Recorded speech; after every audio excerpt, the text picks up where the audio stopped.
दोस्तों आज हम विद्युत धारा के सिलेबस के बारे में जानेंगे। उसमें क्या क्या पूछा आता है, कैसे कैसे क्वेश्चन आते हैं, ठीक है ना।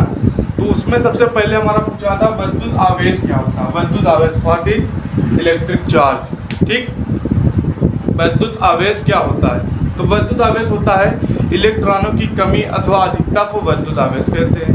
क्या होगा परिभाषा इसकी? इलेक्ट्रॉनों की कमी अथवा अधिकता को विद्युत आवेश कहते हैं। विद्युत आवेश दो प्रकार का होता है, ऋणावेश, धनावेश। अब ऋणावेश क्या होता है और धनावेश क्या होता है? धनावेश में इलेक्ट्रॉनों की कमी होती है और ऋणावेश में इलेक्ट्रॉनों की अधिकता होती है। ठीक, चलो आगे देखते हैं। अगला हमारा टॉपिक पूछा था विद्युत धारा क्या है, व्हाट इज इलेक्ट्रिक करंट। ठीक, इलेक्ट्रिक करंट क्या होता है? विद्युत धारा, आवेश प्रवाह की दर को विद्युत धारा कहते हैं। ठीक, ये पूछा जाएगा। और इसमें सिलेबस में क्या है? विद्युत विभव व विभवांतर। अब विद्युत विभव क्या है?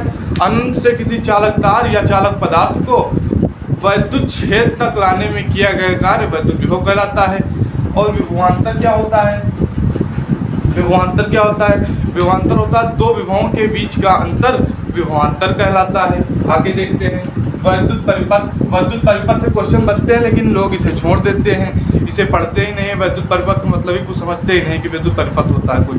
ठीक, लेकिन इसको भी हमें पढ़ना है। उसके बाद विद्युत प्रतिरोध क्या होता है, इसको पढ़ना है। विद्युत प्रतिरोध के बाद ओम का नियम, ओम्स लॉ, ओम के नियम में क्या क्या है सब बताएंगे आप लोगों को। बस आप हमारे साथ जुड़े रहिए, साथ में नोट्स बनाते चलिए।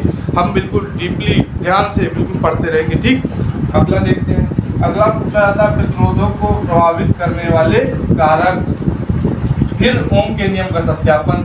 ठीक, और इसमें भी पढ़ना एक पढ़ना एक ओम की परिभाषा। ठीक, एक ओम की परिभाषा पढ़ेंगे, एक एम्पियर की परिभाषा पढ़ेंगे और साथ साथ इससे रिलेटेड जो भी छोटी छोटी परिभाषाएं हैं हम उन्हें ध्यान से देखते हुए चलेंगे। आगे देखते हैं सिलेबस क्या है। तो आगे हमें विद्युत चैप्टर में क्या पढ़ना है? विशिष्ट प्रतिरोध या प्रतिरोधकता। विशिष्ट प्रतिरोध या प्रतिरोधकता। ठीक, उसके बाद पढ़ना है प्रतिरोधों का संयोजन किस प्रकार किया जाएगा। श्रेणी क्रम में भी हो सकता है, समांतर क्रम में भी हो सकता है, और समांतर क्रम का दूसरा नाम पार्श्व क्रम भी है। ठीक, उसके बाद हमें पढ़ना विद्युत ऊर्जा क्या होती है, विद्युत शक्ति क्या होती है, किलोवाट घंटा इलेक्ट्रॉन वोल्ट से संबंधित न्यूमेरिकल प्लस एमसीक्यू। ठीक है ना। तो आइए कुछ क्वेश्चन देख लेते हैं। ठीक, एक कुछ क्वेश्चन देखते हैं। जैसे कि पहला क्वेश्चन है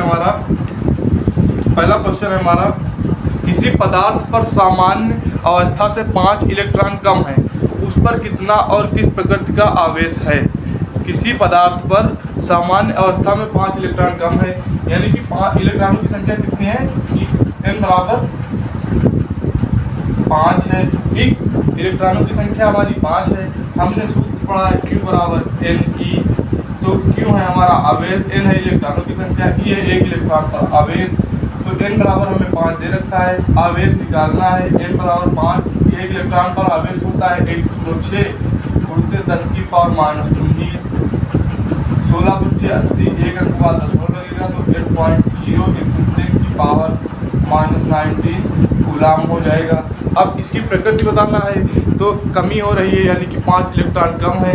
तो कमी में हमने अभी बताया था आपको कि जब भी इलेक्ट्रॉनों की कमी होती है तब उस पर धनावेश होता है। ठीक है ना। इलेक्ट्रॉनों की कमी की अगर बात की जाए तो उसकी प्रकृति धनावेशित होगी, और इलेक्ट्रॉनों की अगर अधिकता की बात की जाए तो उसकी प्रकृति जो है ऋणावेशित होगी। ठीक, चलिए एक क्वेश्चन ऐसा भी देख लेते हैं। क्वेश्चन है एक इलेक्ट्रॉन पर, या सीधे सीधे कहिए किसी पदार्थ पर सामान्य अवस्था से 5 इलेक्ट्रॉन अधिक है, यानी कि n का मान हमें 5 दे रखा है, और इसका आवेश निकालिए तथा इसकी प्रकृति ज्ञात कीजिए। ठीक, तो हमने सूत्र पढ़ रखा Q बराबर Ne होता है। ठीक, Q बराबर Ne। तो Q हमारा आवेश होता है, n का मान हमें 5 दे रखा है, n होता है इलेक्ट्रॉनों की संख्या, इंटू E होता है एक इलेक्ट्रॉन पर आवेश, यानी कि इसका मान होता है 106 × 10 की पावर -19। तो Q बराबर आ जाएगा 16 × 80, एक अंक बाद 10 की पावर -19 ग्राम। ठीक, तो इस पे अधिकता की बात की जा रही है, इसलिए इसकी प्रकृति क्या होगी? ऋणावेशित होगी। तो आज हमने इसके सिलेबस के बारे में थोड़ा जाना, ऊपर 1-2 न्यूमेरिकल किए। अगले वीडियो में हम बात करेंगे पूरे चैप्टर के बारे में। ठीक, पूरे चैप्टर के बारे में धीरे धीरे 2 से 3 वीडियो में पूरा चैप्टर खत्म। ठीक, कोई दिक्कत नहीं। तब तक के लिए जय हिंद, जय भारत, टेक केयर।